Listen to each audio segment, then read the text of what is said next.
Hi friends, welcome to అత్తా కోడళ్ళ వంటిల్లు.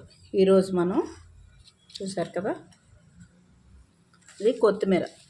ఇక్కడ బెంగళూరులో కొత్తిమీర చాలా ఫ్రెష్గా చాలా బాగుంటుంది. ఇలా కడిగి పేపర్ మీద కొంచెం ఆరబెట్టుకుంటే బాగుంటుంది.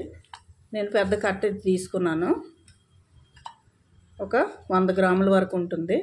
దానికి చిన్న నిమ్మకాయ సైజు చింతపండు, ఒక 4 పచ్చిమిర్చి, ఇవన్నీ కలిపి పేస్ట్ చేసుకోవాలి. నిమ్మకాయ కొంచెం వేడి నీళ్ళు వేస్తే మెత్తబడుతుంది. ఆ వాటర్ వేసి పేస్ట్ చేసుకుందాం. అలాగే ఒక టేబుల్ స్పూను మెంతులు, ఒక టీ స్పూన్ ఆవాలు కలిపి కొంచెం ఫ్రై చేసి ఇలా పొడి చేసుకోవాలి. ఇది చాలా టేస్ట్గా ఉంటుంది. కొత్తిమీర పచ్చడి, నిల్వ పచ్చడి టేస్ట్ వచ్చి చాలా బాగుంటుంది. రైస్లో బాగుంటుంది, టిఫిన్లోకి, దోశల్లోకి, దేంట్లోకైనా చాలా బాగుంటుంది. ఇది చూసారు కదా, కొత్తిమీర, చింతపండు, పచ్చిమిర్చి కలిపి ఇలా పేస్ట్ చేసుకోవాలి. పొయ్యి మీద కళాయి పెట్టుకోండి. ఒక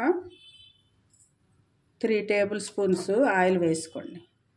ఇది పేస్ట్ అంతా ఆయిల్లో వేగాలి కదా, కొంచెం ఆయిల్ ఎక్కువ పడుతుంది. మనం తీసుకునే పేస్ట్ బట్టి వేసుకోండి. ఆయిల్ వేడెక్కుతుంది కదా, ఒక 1/2 స్పూన్, ఎక్కువ అక్కర్లేదు. జీరా నేను పౌడర్ చేశాను కదా, అందులో కూడా ఒక స్పూను జీరా వేసాను. పౌడర్ అయితే టేస్ట్ బాగుంటుందని. మెంతులు, ఆవాలు, జీలకర్ర పౌడర్ చేశాను, కొంచెం వేయించి పౌడర్ చేశాను. ఆవాలు ఒక 2 టేబుల్ స్పూన్లు, టీ స్పూన్లను వేసుకోండి మనం తీసుకునే పేస్ట్ బట్టి. నేనైతే 50 గ్రాములు ఉంటుంది. కొత్తిమీర,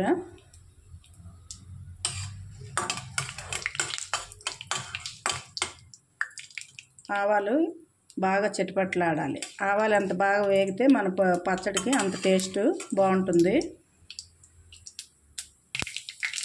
ఆవాలు బాగా వేగాయి, పోపు వేగింది కదా, మనం రుబ్బుంచుకుని పేస్ట్ వేసుకుందాం. పేస్ట్ వేసాక ఒక చిటికెడు పసుపు వేసుకోండి. టేస్ట్కి తగినంత సాల్ట్ వేసుకోండి. చూసి కూడా మనం వేసుకోవచ్చు.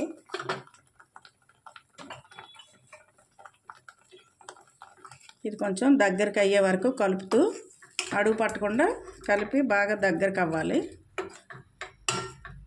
మనము చింతపండుతో వేడి నీళ్ళు వేసి పేస్ట్ చేసాం. ఆ వాటర్ అంతా కొంచెం తగ్గే వరకు, దగ్గరికి అయ్యే వరకు కలుపుతూ ఉండాలి. మీడియంలో పెట్టుకొని కలుపుతూ ఉండండి. కొంచెం అప్పుడప్పుడు సిమ్లో పెట్టుకోవాలి. ఇది నాకైతే 3 మినిట్స్కే దగ్గరికి అయింది. ఎక్కువ వాటర్ వేయలేదు కదా, నలగడం కోసం వాటర్ వేసుకుంటే చాలు. కొత్తిమీర కూడా పోపులో వేసాం కాబట్టి చేదు కానీ స్మెల్ కానీ ఉండదు, మంచి టేస్ట్గా ఉంది.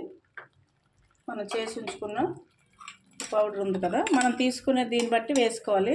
నాకైతే ఒక స్పూనే పడుతుంది. ఆవాలు, మెంతులు, కొంచెం జీరా వేసి వేయించి పొడి చేశాను.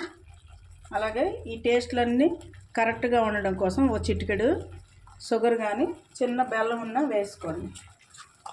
అందుకని నేను కొట్టలేదు, అందుకోసం వేయలేదు, షుగర్ వేసాను. ఇంకంతే. దీన్ని మనం బయట ఉంటే 2-3 రోజులు ఉంటుంది, వారం వరకు ఉంచుకోవాలి. 10 రోజులు ఉంచుకోవాలంటే ఎక్కువ చేసుకొని చట్నీలకి అటుకి బాగుంటుంది కదా, రైస్లోకి కూడా చాలా బాగుంటుంది. ఈ శీతాకాలం నోటికి చాలా రుచిగా ఉంటుంది. ఫ్రిడ్జ్లో పెట్టుకుంటే వారం 10 రోజుల వరకు ఉంటుంది. బయట అయితే 2 డేస్ 3 డేస్ వరకు ఉంటుంది. కొత్తిమీర పచ్చడి రెడీ అయింది కదా, డిష్ అవుట్ చేసుకుందాం. ఎక్కువ చాలామంది రైస్లో పచ్చళ్ళు తినడం ఇష్టం ఉంటుంది కదా, ఆవకాయ అవి. ఇది టేస్ట్ ఇప్పుడు మనం మెంతిపొడి వేసాం కాబట్టి ఆవకాయ టేస్టే వస్తుంది. నిల్వ పచ్చడిలాగా మంచి టేస్ట్గా ఉంటుంది. మెంతులు అన్నీ మంచిది కదా హెల్త్కి. ఇప్పుడు శీతాకాలం ఇంకా వాడితే మంచిది. ఈ కొత్తిమీర పచ్చడి మీరు కూడా ట్రై చేయండి. ఎలా వచ్చిందో మన కామెంట్ బాక్స్లో రాయండి. ఈ వీడియో మీకు నచ్చినట్లయితే షేర్ చేయండి, లైక్ చేయండి. కొత్తగా చూసే వాళ్ళైతే సబ్స్క్రైబ్ చేసుకోండి. Okay, thank you for watching. చూసారు కదా.